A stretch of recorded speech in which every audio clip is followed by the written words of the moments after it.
The FujiCast is an independent loading zone production. It's a very quiet studio today. The FujiCast. Welcome to this week's FujiCast. As I said, in a rather quiet studio because for family reasons, this week Kevin needs to attend to other important business. However, consistency is something we take very seriously, the two of us. And we always said that when we started the show 32 episodes ago, that we make sure we try to get something out there each week. Not anything, mind, but something. And it so happens that just prior to our Brighton live show, we recorded a really important something together. As we said as we signed off from last week's Brighton meetup, then today's show was always destined to be more business-centric, and we're delighted to have both had a chance to talk to Sprout Studios' Bryan Caporicci. I talked with Bryan a couple of weeks back when we had the Meet the Listener feature when Kev was in Spain and I was back in the studio just west of London, and felt there was a lot of unfinished business, every pun intended, as Bryan has a wealth of knowledge when it comes to opening, operating and marketing a photography business. He personally has gone from scratch to doing what many of us aspire to, having a photo business that lets us live the life we want to, mortgage-free. Bryan is a successful wedding and portrait photographer in what many refer to as the social photography scene. He's the founder of Sprout Studio, which is both business software and consultancy for photographers. We'll let him explain that later on. And if that wasn't enough, he's the host of the Business of Photography, an established photography cast, over 400 episodes young, with titles such as Why Raising Your Prices May Not Make You More Money and Why Am I Shooting Film? So I'm delighted it was an interview that both Kevin and I recorded together. But I think this is an interview that shouldn't just appeal to those who want to turn a dollar, pound or euro, because there is some solid advice that is within his ethos of business about the strategy of showing your work and getting yourself out there as a photographer. We talk about turning the video button on them, whether you're missing a trick if you don't, by refusing to embrace the moving image. Are you setting yourself up for failure in a world that's becoming far more video-centric? Bryan uses weddings as a case scenario, but what you're about to hear can be applied to other genres as well, of course. We discuss why a cohesive style and word of mouth and the patience game is far more important to you than X-Factor style instant gratification. We talk about pricing, working at the bare minimum, the realities of business. We talk about branding and what the f-stop branding actually means. We talk about websites and the tricks that are missed by many when setting up their sites, how to use video to promote your business, and the most powerful way to talk to prospective clients, how to be organized in your business, and why keeping client notes on scraps of paper is maybe a recipe for disaster. And we talk about podcasting even, and if it's something that you may think about doing yourself. So today's show is about clarity, business clarity. And whilst in 40 minutes we can't possibly cover every angle, we hope it may inspire you to ask questions yourself, both to us for future episodes and to Bryan, as he's always happy to hear from you. So it's, if you will, a business mini special this week. Well, Bryan, it's nice to talk to you again. Nice to be back. Is Niagara as good as it was last time I talked to you? Hasn't changed much. It's a little bit cooler than it was last time we talked. I think last time it was like 40 degrees outside. It was 40 smoking hot. degrees. Now we're getting into fall time. So it's kind of this is the best time of the year in Niagara because the vineyards are in good shape and it's a little bit cooler. So yeah, it's beautiful here. You're going to get proper snow as well, don't you? There. Yeah, exactly. Yeah. Definitely. We get a little bit of snow and then we close the whole country down because we can't cope with it. Right. There we go. Right. Full-time wedding and portrait photographer, 13 years. In case you missed hearing Bryan from a few weeks ago, how much of myself and Kev really want to talk to you today about how the industry has changed. I'm just going to launch off with a question. I think this will really sort of start the conversation flow. Really, how much have you seen? I appreciate it's Canada, but how much have you seen the industry change in your part of the world in that 13 years? Oh gosh, oh my gosh, what a question. I love that. I think one of the things that I think that things have changed, yet at the same time, I don't think things have changed. And I say that in the sense that when I started 13, 14 years ago, photographers that were well established then would say the same thing that you guys or I or anyone that's been in the industry for a while would say today to a newer photographer, in the sense that, there's more photographers than ever before, and there's, more competition, and it's always a race to the bottom with certain clients, and you've got to find your niche and like blah, blah, blah. And all those things that I remember hearing when I started, I would tell a photographer today the same thing. So I think as much as they have changed, and certainly the approach that we have to take in the business side has changed, I don't think that a lot has changed, in the sense that we have to be hungry, we have to be thinking strategically, we have to be intentional with the decisions that we make. And all of that is as true today as it was 14 years ago. One thing we touched on when we spoke before, you don't work with video. And I remember your words. You actually said it's a different art form, not in your wheelhouse. I remember that expression.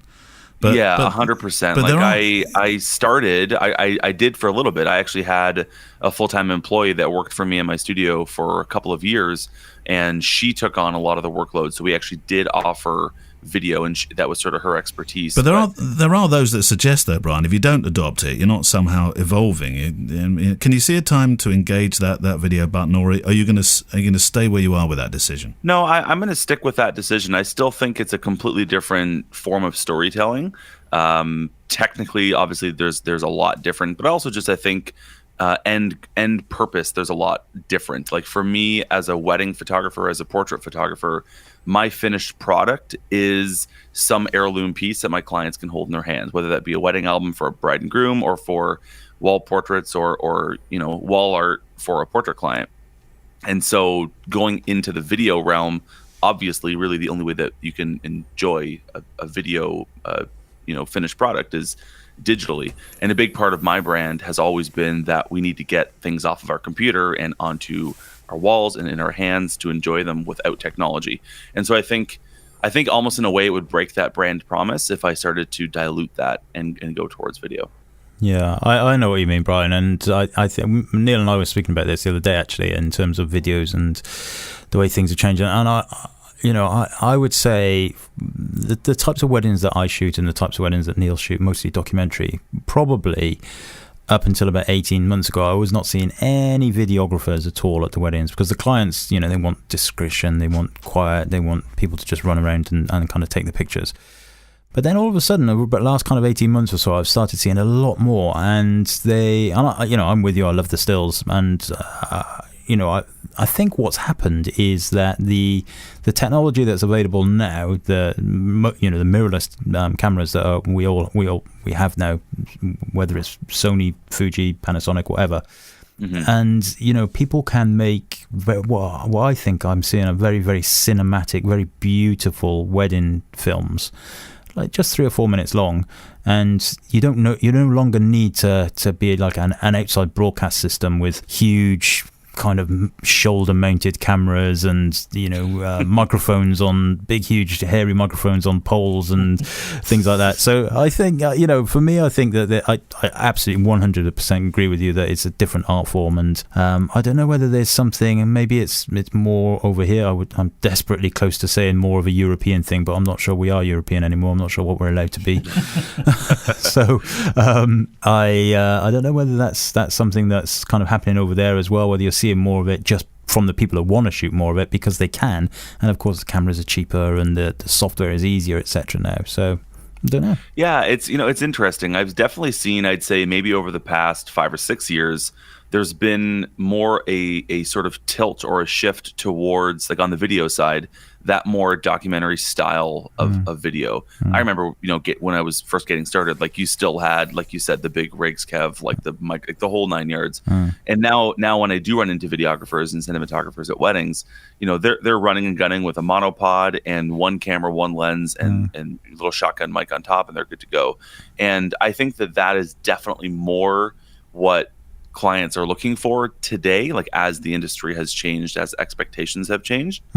But I still think that the approach to doing that, because I've tried it, like I've done it, it's like a whole other, like we as still photographers might be able to technically line up the composition and get the right exposure and get the right light, because those are all things that we can borrow from our skill set as photographers. But when it comes to then like putting together it in a cohesive piece, that's where I always struggled. Like I'd pull up Final Cut and like I'd have all the software, I'd have everything that I need. I'd have all these great shots, like individual shots, like video, but then like piecing that together with music in some kind of cohesive piece that just didn't feel like it was a bunch of clips put back to back. That was the hardest part. I guess that's why movies have producers and directors and everything else. They all have their different roles. Yeah, totally. But of course, being able to do that, I'm going to come back to it though, and say being able to do that though could give you the edge. I mean, we're going to be talking about the business of photography over the next few minutes, and that's the hardest thing to find now for a lot of people starting out, is to have the edge, because there's so many really good photographers around offering out their services really quite cheaply. Definitely that like I said, like the sort of not race to the bottom, but that the price sensitivity has certainly increased in the market today. I think that's one of the bigger changes, if I can point to any of them. And so, I mean, certainly having the ability to offer video as a service is not an unreasonable, strategy. But my argument would be the amount of time and work and effort that a photographer running a photography studio would have to put into to offer that as a part of their services, because they can't do it themselves. I mean, I'm sure there are some photographers that can do it themselves, but to try and photograph still images and make a video on a wedding day, I don't know what you guys, but for me, feels like unbelievably overwhelming. Oh, I can only do one or the other. I don't think I could do both. Okay, so then I guess that more or less is I guess my point, because if I'm being booked out for a Saturday for a wedding, if I'm now offering both, if I get booked for video, that means I'm not doing photo, which means like it's now I have to split my time and my energy and my efforts, skill set wise and marketing wise. Like it's just gonna, in my opinion, it would almost do more to dilute the brand, because now you're not getting. You have to think of it this way: if you shoot 30 weddings, but if now you're splitting it, so 15 of them are video and 15 of them are photo, now you're only getting 15 clients that are going to refer you on the photo side. So the next year you're going to, you know what I'm saying? So it almost like, I'd rather a photographer, or maybe just myself, I'd rather focus on building a really strong, cohesive brand photographically and differentiating myself in other ways. And that way I almost become a master of that one thing versus trying to do too many things. You talk about referrals as being important to your business. Do you think that's the number one way to get business these days? 100%. Yeah, referrals are everything. So how do people start out then? Because when you start out, of course, you don't have that benefit. Yeah, it's actually funny, because I love listening to you guys on the podcast when you have those kinds of questions come in, where it's like, how do you, your first year of shooting weddings, how do you do that? And I think my sentiments often echo what you guys suggest in terms of advice, in the sense that getting started as a wedding photographer should never be sort of a deep dive into the deep end. It should never be that like, first year, I need to book this many weddings. And certainly there are the stories of photographers that do that. But I think a lot of the times when you dig into the background of those stories, you'll realize it never really was an overnight success. Like I often talk when I teach about business in my first year of photographing weddings, I photographed 32 weddings in my first year. And a lot of the times newer photographers that maybe have never photographed a wedding are thinking, how do I get 32 weddings in my first year of doing business? When I go into that, there'll be established people that wish they could get 32 in a year. Yeah, 100%. Yeah. But when you dig into it, you don't realize I second shot for 2 or 3 years.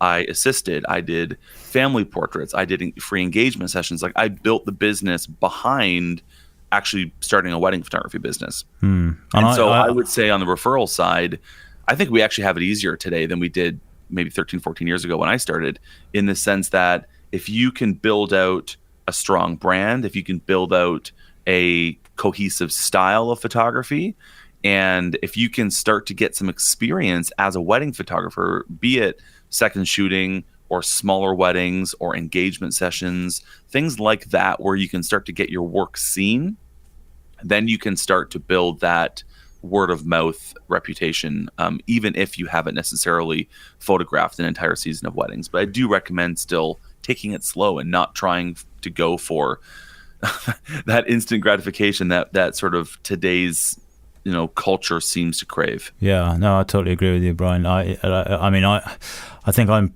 pretty extreme in my first year, or well, not necessarily my first full year. So my very first year, I shot 2 weddings purely by accident, effectively. But then the first year that I advertised myself and marketed, I shot 69 weddings, and that was it was just bad. And the reason I shot that many was because I just underpriced myself so much.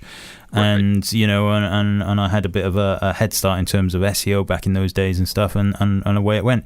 But absolutely, and we see it, we see it over here. I presume it's the same over there. People who, especially people who have day jobs, and don't get me wrong, I sometimes wish I had a day job too. It's not a slight on them at all, but they rush headlong into it. They don't charge enough. They don't think about overheads. They don't think about the time. They don't think about the practicalities of running a business. And not often, but perhaps sometimes they're more interested in getting their Instagram followers up and various things like that, rather than actually thinking, I can build a business here that's going to be good for me and my family, and the pensions and all that kind of stuff. And it happens, and it's that you mentioned it, the instant gratification world we live in, I think is it's a bit of a challenge for some people. It's interesting because I often encourage photographers to think about what would it be like to start a business in another industry if you weren't a photographer. And there's a lot of industries obviously we can use for reference, but like even if you look at something like if you wanted to start up a hair salon, would you, if you've never cut hair before, you wouldn't just be like, all right, come on in, like I'll cut your hair and that's it. And like, I don't need insurance or a salon or the proper scissors, or just come on in. And like, if you like it, tell your friends. And like, I need some followers on Instagram. That's a really, really good point. That's not really how it works, right? I mean, like you would start slow. There's a lot of infrastructure that you have to have in place. There's going to be an investment that you have to make into the business. You have to have insurance and like all of those sort of relatively boring administrative and logistics things that you have to think about. But then there's also there's the art and the skill and the craft of it.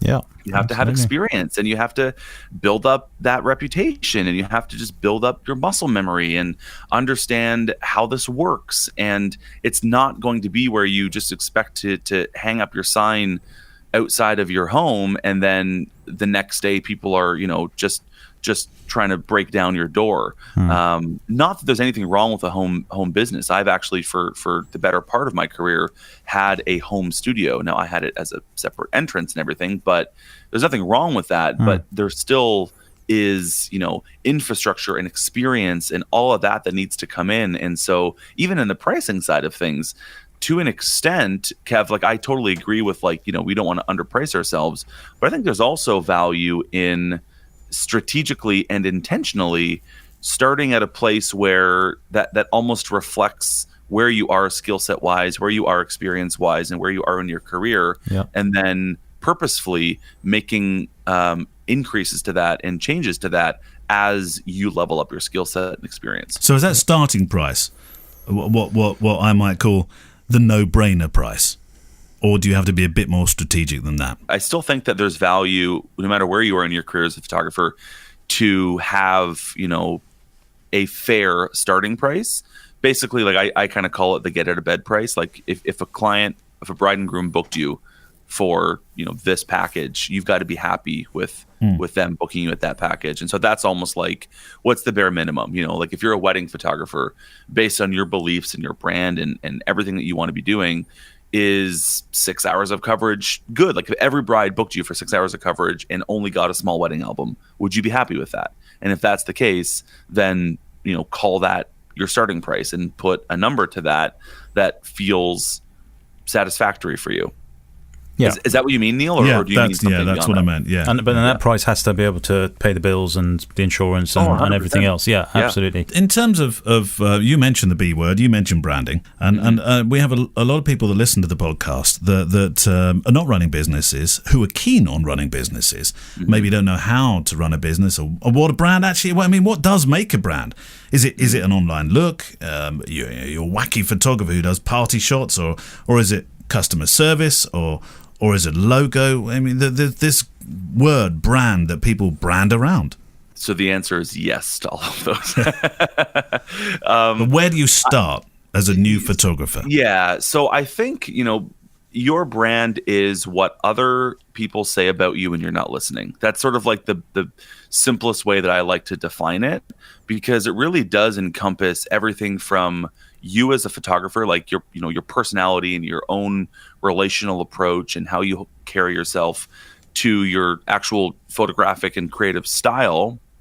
But then also it encompasses overall aesthetic and how you approach things and how you want to be perceived, or maybe perhaps better said, how you are perceived, because I believe it's more important to be genuine and to be real to who you are, as opposed to trying to constantly be playing theater and having to try and be someone that you're not. So all of that, like, that's sort of all that encompasses brand. And so when a photographer is thinking about how they want to, establish that brand, in my opinion, it's almost a two-pronged approach. You have to start by really getting a good understanding of yourself, both photographically, creatively, but also just your beliefs and like how you see the world and how you can contribute photographically and creatively to your clients, and the things that you feel strongly about and the things that you don't necessarily feel strongly about. So it needs to start with a deep understanding of that, but then also you need to sort of take that and almost do like a check against the market and start to think about who is my client, like who is the bride and groom, or if you're a portrait client, who is the client that is going to book me, and almost double check that those two work together. Because if you have this certain approach and style and personality and all these things, and then you're checking it against a market that just is completely incompatible with that, then you need to either figure out yourself or pick a different market, right? So it needs to kind of be that. It needs to be very holistic in the way that you understand all of that, and then only once you have a good understanding of those two elements can you then actually start figuring out how you implement that brand. And I think that's where a lot of the times photographers get stuck into the idea of a brand, and they think website, logo, colors, those kinds of things, and those are just the implementation of a brand. That's just how it shows up. But there needs to be an understanding of the strategy behind that, and that way you almost have that home base to touch back to say, like, is this cohesive with the brand? You can't take a logo and say, is this cohesive with the logo? It's like the logo is just a visual element. Yeah. I mean, I always say to people that it's what's in the mind of the potential client, how they think about you, rather than the marketing and advertising. They're the more kind of physical elements of it, but the brand is kind of psychological. Yeah, totally. It's hard to it's very hard to kind of communicate that to people, because people often clump branding, marketing and advertising all together and think it's exactly the same stuff, and actually it's all very different. A big part of your branding is of course your about page on your website, isn't it? I mean, that's your first opportunity to get it right, isn't it? No. I've actually got some, in case you can't tell, some pretty strong thoughts on on things like a website, right? I mean, traditionally, and maybe this is going back to the first question, Neil, what's changed? Traditionally, a website is that portfolio, and you have your about page, and that's sort of how it's always been. And so I often see photographers that are when they get into building a website or rebranding or whatever, they spend all this time on picking the right website template. They spend all this time curating their portfolio, which obviously is massively important. and then they almost are like ready to hit the launch button, and they're like, oh, I haven't written my about page yet, and then they kind of like sort of put that together in a bit of a reckless way in the last minute. And my opinion is that the about page as we have known it is dead, in the sense that it's not just some little bolt-on to your website. I believe that you and your brand and your approach and your beliefs need to be very holistically integrated everywhere on your website, and not just on an about page. Because I don't think, and I've seen this backed up with analytics, because I'm a number nut. Like, I love diving into these things. Yeah. People don't click. Like, if you send someone to like the typical smorgasbord website where it's like homepage, and then there's the menu at the top where it's like about, portfolio, pricing, contact, like those things, people almost never click that about button. It's just like, it's not exciting. And it's not, if you think about it, it's not exciting because inherently it's not about them. Like, if you think about it, people people care about what's in it for them, right? And it's like, I don't want to read about you. I want to read about what you can do for me. And so when you think about it that way, I think that we need to be guiding people through our websites more than just saying like, click where you want to click. But beyond that, the brand and those beliefs need to be integrated everywhere, and not just like living on some about page. I totally agree with you, and to that end, on my website I have an about me page, but I also have a page titled about you. Yeah, I love that. And so, I kind of say, this is me and my kids and everything. And then on the About You page, it's still essentially trying to educate them about the way that I shoot. But, I'm talking to them now in a very different voice. And it's, if you're the kind of photographer that, that wants, Dutch tilts and, lots of group shots and stuff, then, you're not in the right place kind of thing. But the page is very much about them reading about themselves, and trying in my mind, in terms of the brand, I'm trying to educate them about the types of clients that I want to work with, and it's up to them to decide if they are that type of person. I had to check, and it's a terrible admission, but I should instantly have remembered. But somebody a while ago told me to take the about page off, and I said, "Well, what? Yeah, I was completely lost with that thought." And they said, "No, I still want you to have an about, but I just want you to stick that on the page that most people go to, which is prices."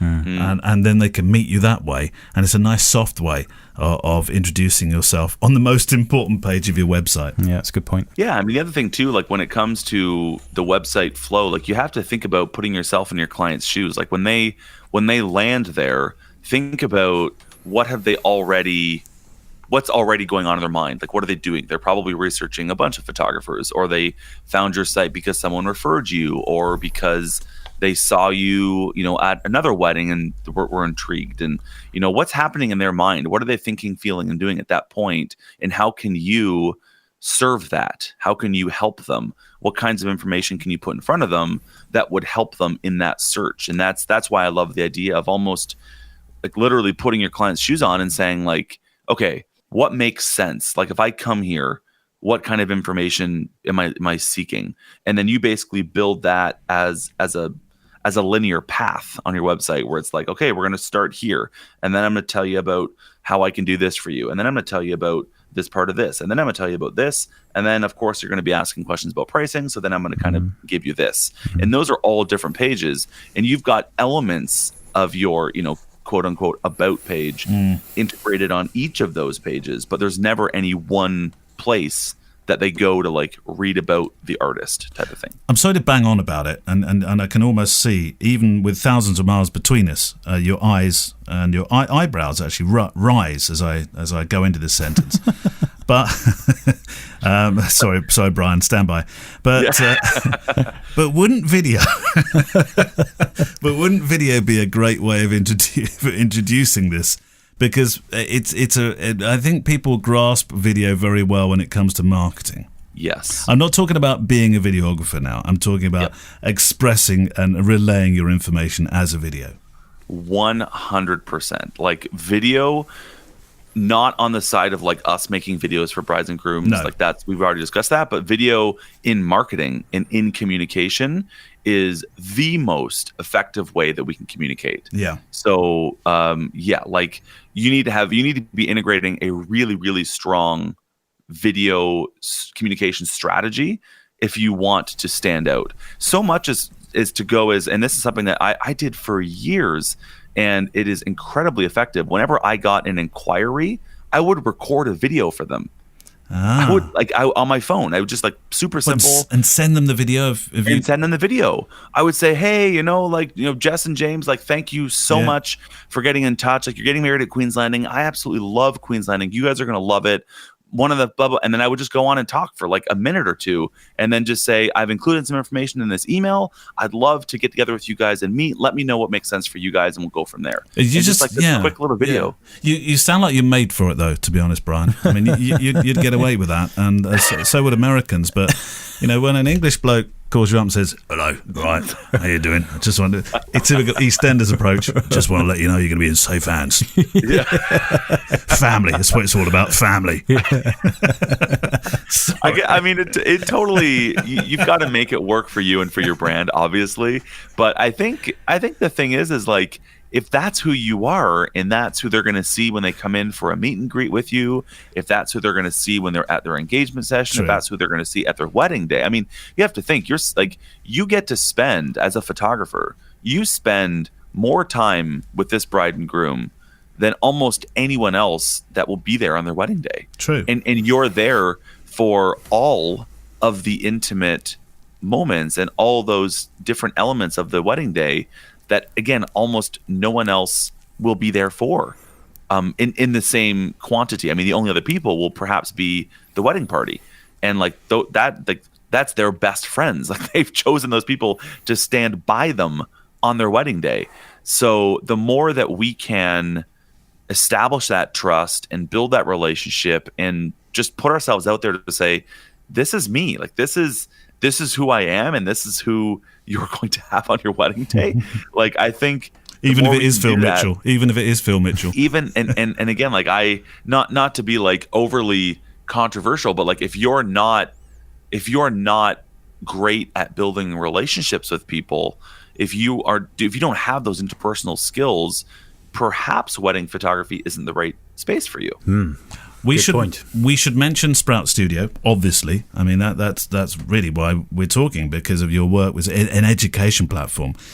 But it's more than that. I mean, you've been developing studio software to manage photography businesses. You say it's one of the only dedicated ones of its kind. I mean, we touched on this only a couple of weeks ago, and we had a question, and it was, would you use software, or would you just pile it all on an Excel spreadsheet? Kevin's much more literate than me with stuff like Access. So he built a really good Access program. How important is that? I mean, it's a big part of your business. It's a big part of your training. It's a big part of Sprout. Yeah, it's funny because when I remember listening to that episode and Kev was going on about, was it Access or was it FileMaker? It was one of the systems. Access, yeah, okay. Access. So it was one of those, and I was like, oh yeah, I totally, because I did the same thing probably 7 or 8 years ago. I remember doing that. I used a tool called Bento that you could basically build your own little, FileMaker database, and you could find your own fields and make your own lists and all these things. And I did the same thing. I mean, certainly, obviously, for those of us that can and want to get into doing those kinds of things ourselves, power to you, because you can build exactly what you want, exactly the way that you want it. My inclination is to say that 99% of photographers don't want to be getting in to do those kinds of things. Absolutely, yeah. Probably more than that. Yeah, 99.99999%. Yeah, totally. And I'd honestly even argue to the extent that for those of us that really do want to roll up our sleeves and get into those kinds of things, there's a lot of things that I've learned over the past 4 or 5 years in working now with my team here at Sprout, that we can do as a software team, that we can build for photographers in terms of tools and utility and functionality that you're just not going to be able to get no matter how deep you get into it with a tool like Access or Bento or anything like that. All the whole automation side and the email side and all of that, it's going to be hard pressed to do some kind of integration with, how you share your images, which, your galleries or those kinds of things. Obviously, you're going to be limited. So that for me was almost where Sprout, well, it is. That's where Sprout started. I was in my studio 5-6 years ago. I was using all of these different tools. One of them was my own, hodgepodge pieced together piece of database. But I was also using a gallery system and another tool to proof album designs and another tool for all of my bookkeeping. And I was using all these different tools, and none of them spoke together. None of them worked together. The client got this really inconsistent experience. It just created almost more work than it was saving me. Yeah. And so that's where I said, it literally was the typical light bulb moment that you see in the movies or whatever. It was just there's got to be a better way, and there was not a better way. So I said, well, this shouldn't be that hard. Famous last words, I'll tell you that. But that's kind of where it came to, right? Where I don't believe, whether it's Sprout or any of the systems that are out there, there's never a bad time, or it's never too early to get started using a good system in your business. And I say that both in your photographic workflow, in using Lightroom and actions in photo, however you want to do those things, but just building really good systems, I think, are the cornerstone of running a well-oiled machine in terms of being successful as a photographer. And how does that work in terms of the way you run the business of training photographers that want to be consulted by you? Because you've got the software one side, but you're running the training, aren't you, as well? Yeah, for sure. We exist to help photographers run successul businesses. That is where my passion is. It's where I started. And do they have to be Canadian businesses? No. We're all over the world. And that's where the software, Sprout Studio is a tool to help photographers run their business. But where we come from a beliefs standpoint is that, we have free education, and we have podcasts. We've got 400 and some odd episodes. We have courses. I teach at, WPPI and PPA and all those things. And I teach and I speak and I help photographers on the business side to help them clarify and just get a good understanding of the basics of business, because business doesn't have to be complicated. It doesn't have to be hard when you think about it strategically and when you look at it through the right lens. Pun 100% intended on that one. It doesn't have to be difficult. It can be straightforward. And so we try to help clarify that for photographers and help them with that. And then, of course, beyond all that, obviously, I also offer coaching where if, photographers really want to deep dive one-on-one, then we can do that as well. But it all stems, guys, from my passion for helping photographers run a good business, because I know what it's like. I've been in the shoes of a photographer now for 13, 14 years, in being able to pay my bills and support my family and, pay off our mortgage and own our vehicles and vacation when we want, all from the money that we've made or that I've made from photography. My wife has been a stay-at-home mom for the past 6 years with our 3 kids. And there's never been any pressure to go back to work or to supplement our income or anything. But that's what photography has allowed us to do. And so I know what it's like to be able to make a great living doing something that I love to do. And I want to help more photographers have that same realization of their dreams. Good. I think that's amazing. That's it's good it's working for you, and it's I know people that have been helped by you, and I think it's there's an ethical element of this kind of stuff as well, because you often see people who offer workshops and training, and especially in the UK, people then think, oh well, why is he taking our money off us? He's obviously not earning enough, etc., etc. And it comes down to ethics from the instructor's part, but also it comes down to jealousy from others. So I'm really chuffed it's working for you. I've got one very small last question. Yeah. Why Sprout? Why the name Sprout? Yeah. Is it in terms of sprouting a business, or is it some kind of acronym, or? Gosh, or do you just like the sprouts? Naming of things. You just like sprouts. Yeah. The naming of things is so challenging, and it's just funny how things go, right? But 5 years ago, when we were sitting and the software wasn't built yet, I had this idea for a software. It started with the podcast and educating, and this idea of growing, of becoming something and sprouting. It actually started, the initial brand was Sprouting Photographer, which was the idea of a photographer growing into something, planting the right seeds. And we've got all these metaphors in the farming space or gardening space, but it kind of just started with that, and it was like, well, Sprout Studio, this is the tool that will help photographers sprout, that will help them grow, that will support them as they move on and evolve in their business. And so we kind of established it 5 years ago through that lens, and it was like, well, it's just stuck ever since. It's a really nice story, and it's great to see a business thriving. Good to chat to you. I have got one more, actually, in true Columbo fashion. Just one more question, Mr. Caporicci.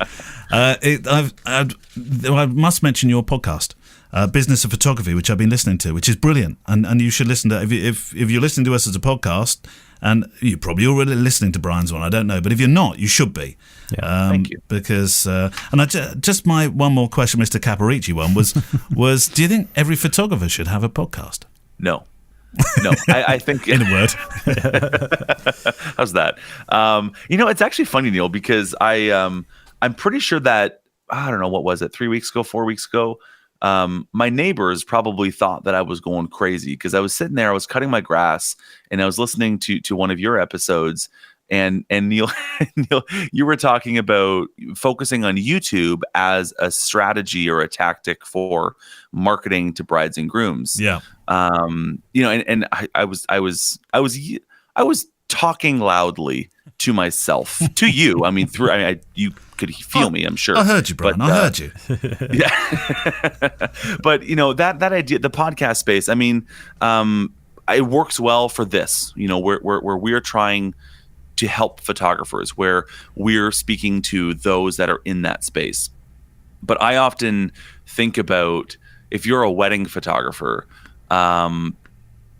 why or how or where would a podcast benefit you as it relates to connecting and attracting brides and grooms? I think that there's certain content marketing strategies that a wedding photographer can deploy in their business that makes sense. I'm just not convinced that a podcast is it, because a podcast is a long-term thing. It is a deep dive strategy. It's a relationship based thing. I've been listening to your guys' podcast ever since you launched. We've had listeners that have been with us for the past 4 or 5 years on our podcast. You've done over 400.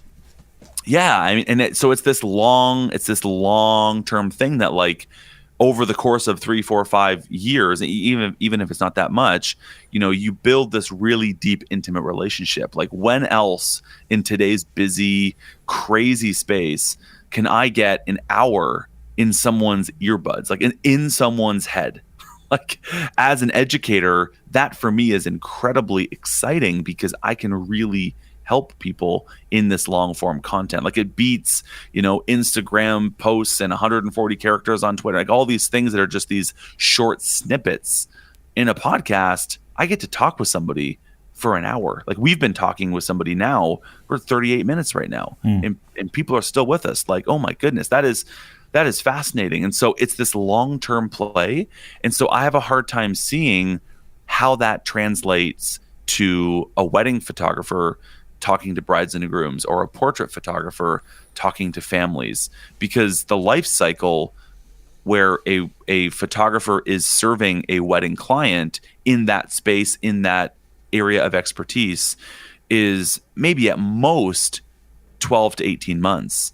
And so you just don't have that space to build that relationship, because they go through that life cycle so quickly, and they're focusing on different things so quickly. As soon as they've made decisions on flowers, they're good. They're now talking with their florist about things. And for you to have all these podcast episodes deep diving on the kinds of flowers, they've moved past that at that point. So anyways, that's all to say, I don't know how much value there is. I'm sure that there are some photographers that do well with that. And so I think there's many ways to skin a cat. There's a lot of different strategies that we can deploy, but I just think that for the majority of photographers, I don't see how a YouTube strategy or a podcast strategy would benefit them in their business as they're talking to the end client. It's different if you're talking to photographers, but to their end client, I'm not sure I see the value. Our thanks to Bryan for his time and honesty in answering questions from us both. Next week, yes, we're back in the studio. And it's a Meet the Moderator week for our Facebook group. And if you're not in the FujiCast Facebook group, then you should be. It's a safe place to chat, and it's open to anyone who lifts a camera, not just pros and not just Fujifilm users, as we always say. We've got 2 polls running in there at the moment, where the next UK listener meetup should be, and a tentative question on taking the show to America. Now, we've actually got some treats coming up as we take the outside broadcast unit to Kev's studio as well. We forgot to tell you about that bit. We thought it was about time we dropped the Krispy Kreme crumbs on Kev's carpets. And we have some really quite special guests coming up. Guests who do, well, in one case anyway, take considerable personal risks at their own investment to tell stories in countries that are perhaps a little less stable than most of us would feel comfortable in visiting. And I get to talk to a personal photographic hero. Remember to keep your questions rolling in. We've got a good strong mailbag and still some more simpler camera straps to award to the best ones. If you haven't been to the Simpler website, then go to simpler, simpler.us. Send your questions to the usual email address. Click at fujicast.co.uk, and we'll remind you of that in a moment. Kev's payoff this week comes from Emily Rainier. Kevin's Instagram is Kevin Mullins Photography. See his films on YouTube at Documentary Eye. His website is kevinmullinsphotography.co.uk. Or for street workshops, training and everything Fujifilm, go to f16.click. I'm Emily Rainier. My Instagram is _EmilysMoments_ and my website is www.emilysmoments.com. And mine comes from Jeremy Baker. Neil's Instagram is Neil James. See his films on YouTube at Neil James Photo. His website is neiljames.com, and you can hear his other photography podcast, which is called Breathe Pictures, wherever you can get your podcasts from. I'm Jeremy Baker. My Instagram is JB102. Oh, Jeremy, we still like the way you say breathe. So we'll see you next week on the show. Thank you very much. The FujiCast is an independent Loading Zone production. Email the show with your questions and words of wisdom to click@fujicast.co.uk. Email any complaints and political nonsense to our wives, who will deal with your comments in their own good time and in their own good way.